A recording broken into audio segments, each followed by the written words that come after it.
네, 성도 여러분, 하루 동안 평안하셨습니까? 2024년 1월 17일 수요일 새벽 기도회를 시작하겠습니다. 오늘은 수요 예배가 있는 날입니다. 오늘은 신약 성경 인물 탐구 세례 요한에 대해서 나누는데요. 오후 3시 현장과 온라인으로 수요 예배 들으실 수 있습니다. 많은 분들 참여해 주시기를 바랍니다. 기도하시면서 새벽 기도회 시작하도록 하겠습니다. 하나님 아버지, 오늘도 우리에게 귀하고 복된 날을 허락해 주셔서 감사합니다. 오늘도 저희를 사랑으로 이끄시는 주님께 저희가 감사와 기쁨으로 응답하며 하루를 살아가게 하시고, 이 귀한 날을 시작하면서 말씀으로 시작하는데 말씀 속에서 우리를 향한 하나님의 뜻을 발견할 수 있도록 도와주시옵소서. 주님, 우리 가운데에는 몸이 아픈 자, 마음이 병든 자 등 여러 가지 모습으로 환난 중에 있는 이들이 있습니다. 주님, 그들을 주님의 장중에 품어주셔서 회복시켜 주시고, 그들의 육과 그들의 영이 회복되어서 주님께 감사와 영광을 올려드릴 수 있도록 은혜를 베풀어 주시옵소서. 그 은혜에 힘입어 주님을 더욱더 깊이 알아가게 하시고, 날마다 주님과 인격적인 교제를 함으로써 그들의 영혼이 더욱더 풍성함을 누리게 하여 주시옵소서. 각자의 삶의 형편과 처지에 있는 분들 주님 기억해 주셔서 그들에게도 주님의 크신 은혜를 경험하게 하시고, 말씀 속에서 주님을 발견함으로써 주님과 동행하는 기쁨을 누리게 하여 주시옵소서. 오늘도 우리에게 주신 말씀에 감사드립니다. 이 모든 말씀 우리 주님 예수 그리스도 이름으로 기도드립니다. 아멘. 오늘 저희들에게 주신 하나님의 말씀은 요한복음 6장 30절부터 40절까지 말씀입니다. 요한복음 6장 30절로 40절까지 말씀 봉독해 드립니다.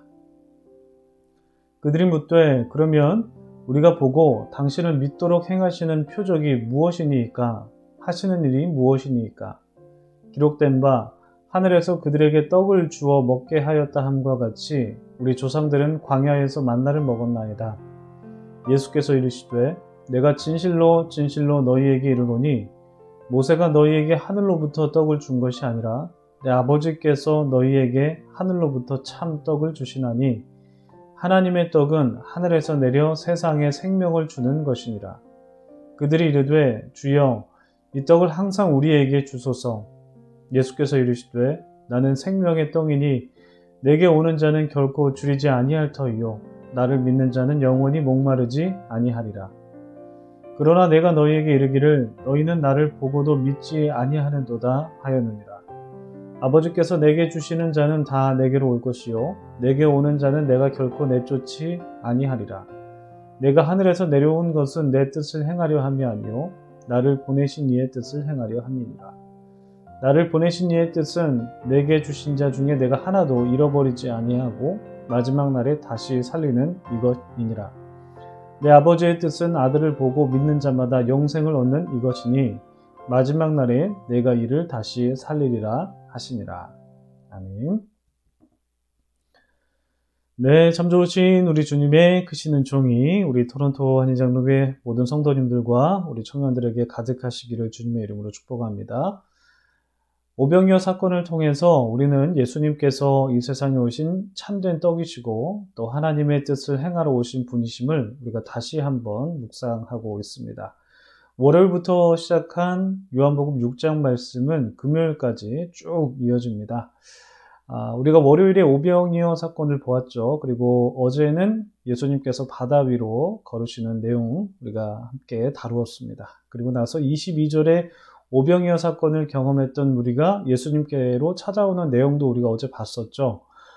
큐티인에서는 6장 16절부터 29절까지를 화요일 본문으로 설정해서 중간에 조금 사실은 내용이 좀 끊어지긴 했는데, 사실 내용상으로 보면 6장 1절부터 15절까지는 오병이어 사건이고 그대로 다뤘고요. 그리고 16절부터 21절까지는 예수님께서 바다 위로 걸어오시는 이야기, 그리고 22절부터 마지막 71절까지는 예수님의 담화 내용이 전개됩니다. 그래서 22절부터 71절까지 보시면 되는데, 그런데 이 22절부터 71절까지는 예수님의 대화가 한 세 부분으로 구분이 됩니다.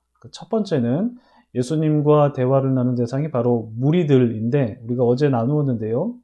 예수님께서 행하신 기적, 다시 말해서 오병이어 사건을 경험한 무리들과 예수님의 대화가 6장 22절부터 40절까지이고요. 그리고 41절부터 59절까지는 예수님과 유대인들과의 대화, 그리고 마지막 60절부터 71절까지는 제자들과의 대화, 이렇게 이어집니다.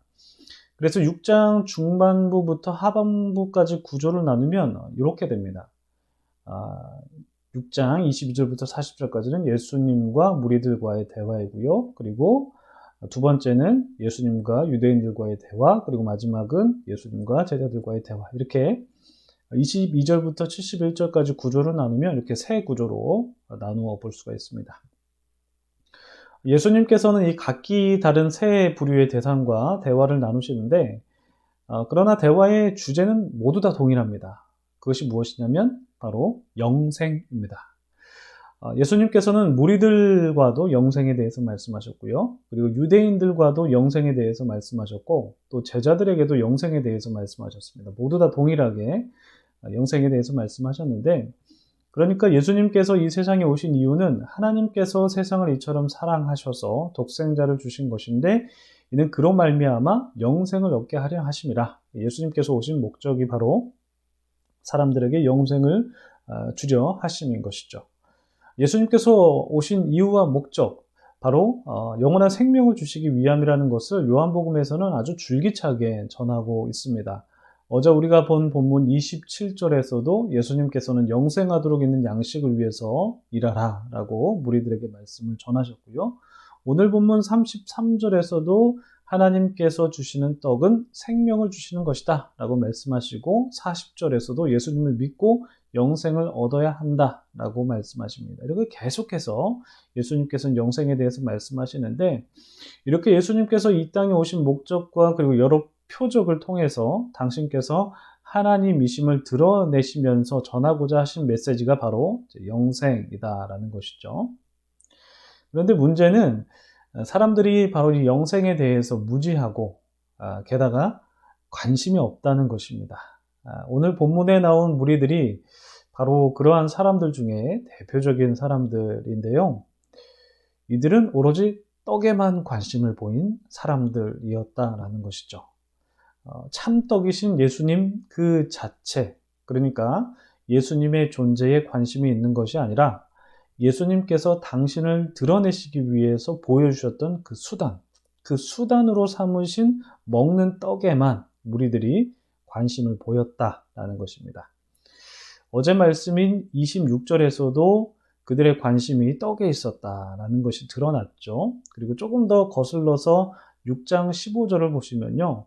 그들이 예수님을 임금으로 모시려고 했다라는 구절에서도 그들의 관심이 먹을 것, 살아남는 것, 이 땅에서 어떻게 하면 잘 살까, 거기에만 집중되어 있다라는 것이 사실은 드러났습니다. 그들이 예수님을 임금으로 모시려고 했죠. 예수님을 왕으로 옹립해서 예수님께서 그들에게 떡을 지속적으로 제공해 주기를 그들은 바랐습니다.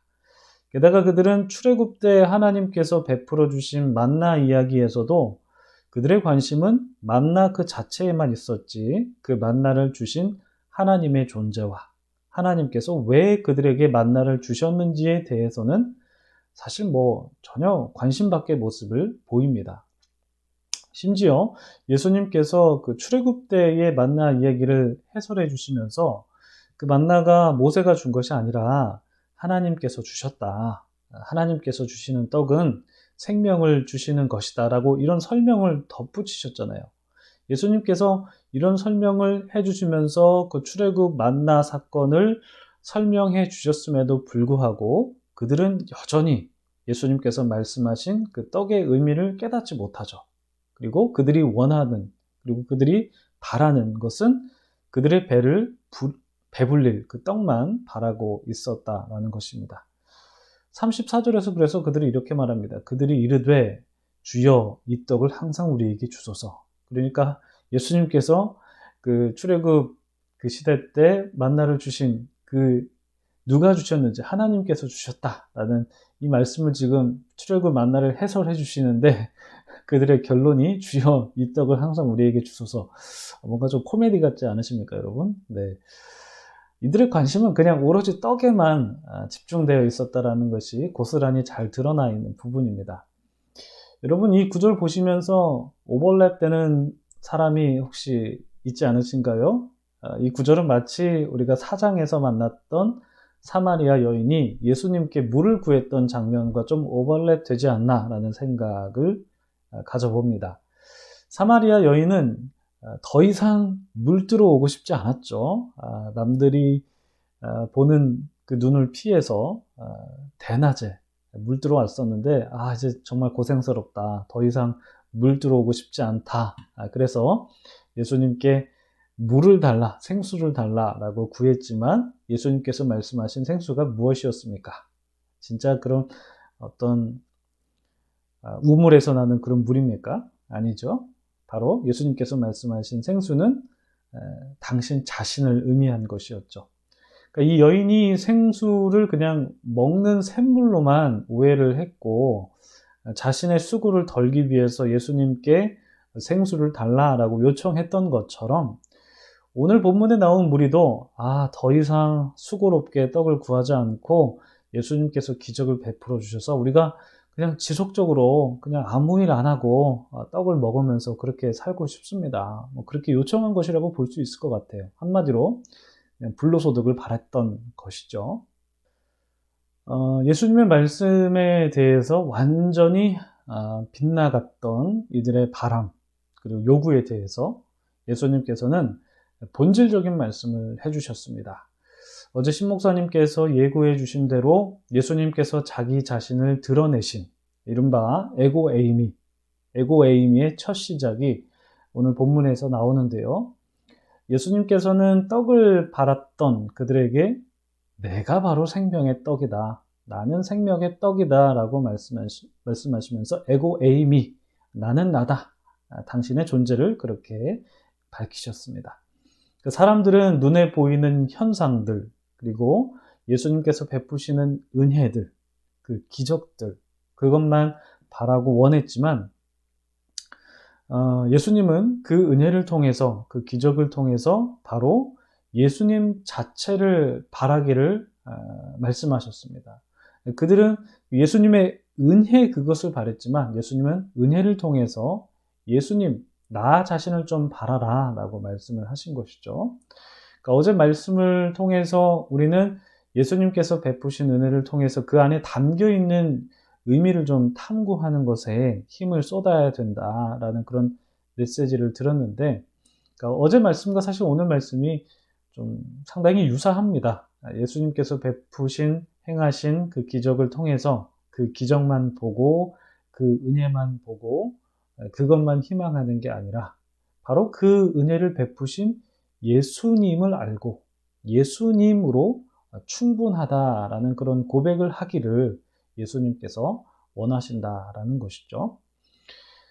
우리는 어제 새벽 말씀을 통해서 이 에고에이미가 영어로 I am, who I am 이라는 뜻이라고 배웠습니다.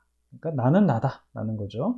그리고 이 말씀이 출애굽기에서 비롯되었다라는 것도 나누었는데, 여러분 우리 주보를 보시면요, 주보에 나와 있는 그 전교인 성경 읽기 프로젝트란이 있거든요. 그걸 보시면 어제 본문이 출애굽기 1장부터 4장까지 말씀이었습니다. 그런데 거기에서 3장을 보시면 하나님께서 모세에게 나는 스스로 있는 자다 라고 밝히시는 말씀을 해주시거든요. 출애굽기 3장에서. 이 번역은 사실 나는 나다 라고 번역하는 게 옳은 번역이라고 어제 신목사님께서 말씀을 해주셨는데요. 하나님께서 모세에게 나는 나다, 나는 스스로 있는 자다 라고 이렇게 밝히셨는데, 이렇게 밝히신, 이렇게 말씀하신 배경은 무엇일까요? 그러니까 하나님께서 모세를 통해서 애굽에 지금 노예로 살고 있는 이스라엘 백성들을 구출해 주시려고 하는데, 모세가 하나님의 말씀대로 바로 이행하지 않습니다. 모세가 어떻게 합니까? 주님, 보낼 만한 자를 좀 보내주십시오. 나는 말을 잘 하지 못합니다. 주님, 보내주실 거면 증표를 좀 보여주십시오. 라고 하면서 계속해서 하나님의 뜻에 순종하지 않는 모습을 보이거든요. 그러자 하나님께서 어떻게 말씀하시냐면, 내가 그들에게 증거가 되겠다라고 말씀하시면서 하는 말씀이 내가 바로 스스로 있는 자다. 나는 나다. 라는 말씀을 해주시는 거거든요. 그러니까 하나님께서 당신께서 베푸신 여러 가지 기적들로 하나님의 존재를 드러내시기도 합니다. 많은 기적들, 만나 매출하기 사건을 통해서 그런 기적들로 하나님이 누구신지를 드러내시기도 하시지만 그러한 기적들은 하나님을 드러내는 수단에 불과한 것이지 하나님을 드러내는 본질은 그냥 하나님 그 자신이라는 것이죠. 그러니까 나머지 것들은 다 하나님을 드러내는 어떻게 보면 좀 은유에 불과할 뿐이지 기적에 불과할 뿐이지 본질은 하나님 그 자신이다라는 것입니다.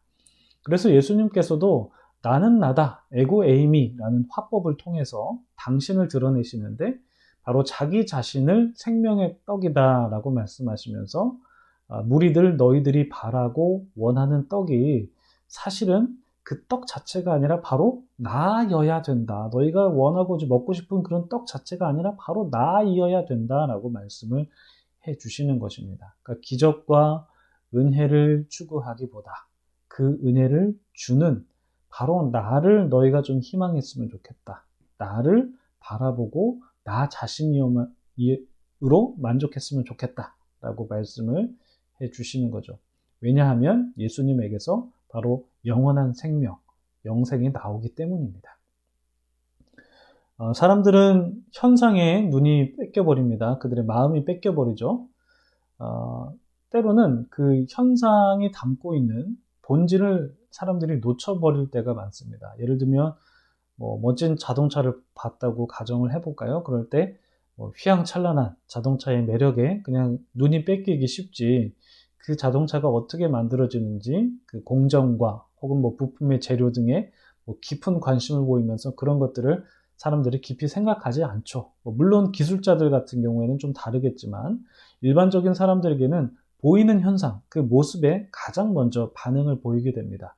이와 마찬가지로 예수님께서 베푸신 은혜를 통해서 예수님은 사람들이 예수님 자신을 바라며 예수님을 믿고 또 예수님께서 하나님의 뜻을 이루러 오신 분이심을 알며 그분께서 사람들에게 영원한 생명을 주시기 오셨다는 것을 바라십니다. 예수님은 그렇지만 사람들은 예수님의 존재보다도 예수님의 능력과 예수님의 행하심에 더 관심을 보인다라는 것이죠. 예수님께서는 사람들이 자기 자신을 보고 자기 자신이 누구로부터 왔는지, 왜 왔는지 당신의 존재를 믿어주기를 원하십니다. 그러니까 현상은 본질을 나타내는 수단에 불과한 뿐이죠. 그 수단을 통해서 본질을 보기 원하신다라는 것이 바로 우리 예수님의 뜻이다라는 것입니다. 그런데 예수님의 존재를 바란다는 것이 여러분 무슨 의미일까요? 이것은 바로 예수님의 존재를 믿는다라는 것과 같은 말인데 예수님의 존재를 믿는다는 것은 무슨 뜻이냐면 그것은 바로 예수님의 말씀을 듣고 그 말씀대로 사는 삶을 의미합니다. 그러니까 예수님은 당신의 말씀이 우리 안에 거하기를 원하신다라는 것이죠. 그 말씀이 우리의 삶을 움직이기를 원하신다라는 것이죠. 그러니까 예수님은 우리가 당신께서 하나님이심을 나타내는 표적을 우리가 경험했다면 그 표적에 담고 있는 예수님의 존재, 즉 예수님의 말씀을 듣고 그 말씀대로 살아내기를 원하신다라는 것을 우리가 기억해내야 한다는 것입니다. 그러니까 나에게 오늘도 베풀어 주시는 그 은혜를 우리가 기대하면서도 그 은혜가 단순히 우리의 삶을 그냥 편하게 해주고 위기를 극복하게 해주는 것뿐만 아니라 더 본질적으로 예수님 그 자체, 그러니까 예수님의 말씀, 그 말씀이 우리 안에 거하기를 원하시는 그 주님의 뜻을 우리가 헤아리면서 오늘도 말씀을 마음에 새겨서 그 말씀이 우리의 삶을 움직이기를 소망하는 모든 분들이 되시기를 바라고 그러한 진정한 주님의 은혜가 있으시기를 주님의 이름으로 축복합니다. 주신 말씀 생각하시면서 기도하시고요. 오늘 하루 시작하시겠습니다. 기도하겠습니다.